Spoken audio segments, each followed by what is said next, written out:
Hey guys, Tyro here, bringing you this starter series tutorial on the basics of cover. The first topic will be heavy cover.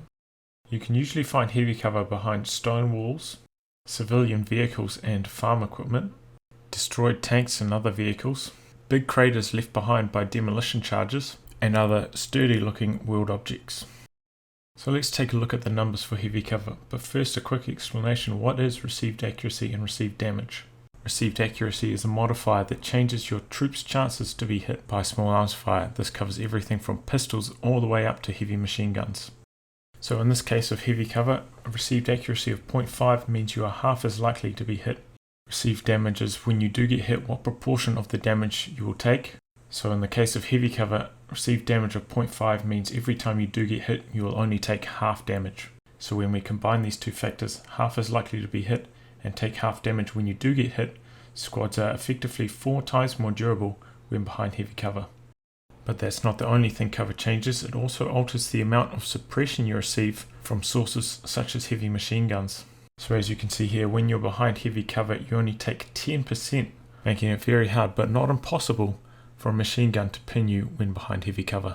The counter to heavy cover is flame weapons, so you will either take full or bonus damage from them when behind heavy cover. Next down the line we have the weaker light cover. You can find light cover behind wooden fences and shrubs, craters left behind by explosions, and other flimsy looking wheeled objects. So if we take a look at the numbers, we see that you're still half as likely to be shot by small arms, but when you do get hit you will take full damage. This makes light cover still effective versus infantry and machine guns, but actually a liability against explosive damage because squads tend to clump up in light cover, making it more likely that the entire squad gets hit by explosives, rather than just a couple squad members if they are more spread out in open ground. You still take reduced suppression, however this time 50% rather than 10% in heavy cover. However, flame weapons have no bonuses versus light cover. Next up we have default or no cover. Default or no cover will be shown by the grey dots that you see here, and it makes up most of the map. If we take a look at the numbers for default cover, we see there are no benefits or penalties. However, as I stated earlier, squads are more likely to be spread out in no cover, so they are less susceptible to explosives. And finally we have the worst situation, negative cover. Negative cover is most often found on roads, but also in shallow water.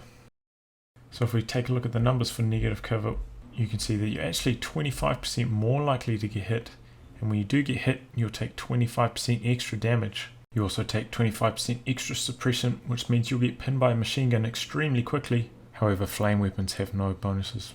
Negative cover from water is slightly different again, being extra punishing against small arms but receiving no bonus damage from explosives. There is no suppression penalty to being in negative cover from water. However, rather logically it does offer protection against flame damage. Now I'm going to be covering a few of the details on how cover works. Cover is directional, which means it has to be between you and the damage source to be effective, except for cover left by craters, which is omnidirectional.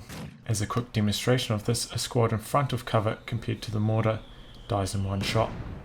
And now behind cover compared to the mortar, as we learned earlier, will only take half damage.